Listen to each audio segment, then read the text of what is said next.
শ্ৰদ্ধা ৰাইজ, আমাৰ আই মাতৃসকলৰ মহিলা আত্মসহায়ক গ্ৰুপ আছে। এই গ্ৰুপবিলাকত বহুত সদস্য আছে। আমাৰ অসমত 3,27,000 আত্মসহায়ক গোট আছে। প্ৰতিটো গ্ৰুপত যদি 10 গৰাকীকৈ সদস্য থাকে, তাৰ মানে আমাৰ অসমত 36 লাখ মহিলা আত্মসহায়ক গোটৰ লগত জড়িত আছে। এইবাৰ আমি সিদ্ধান্ত লৈছো যে গ্ৰুপৰ একাউণ্টটো থাকিবই।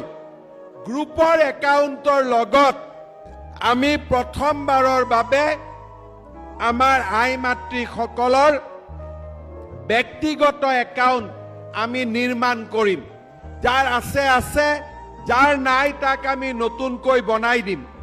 প্ৰথম বছৰ আমি আই মাতৃসকলৰ বেংক একাউণ্টত 1,000 টকা দিম, যাতে তেওঁলোকে এটা প্ৰকল্প বনাব পাৰে যে ঘৰত আমি কি আঁচনি, কি কাম কৰিম।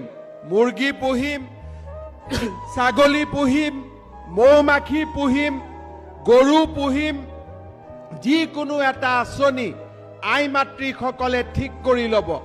আৰু তাৰ পিছৰ বছৰ মানে অহা বছৰ আমি আত্মসহায়ক গ্ৰুপৰ প্ৰতিগৰাকী মহিলাৰ বেংক একাউণ্টত 10,000 টকাকৈ আমি দিম, যাতে মহিলাসকলে কিবা নহয় কিবা এটা ভাল কাম হাতত ল'ব পাৰে।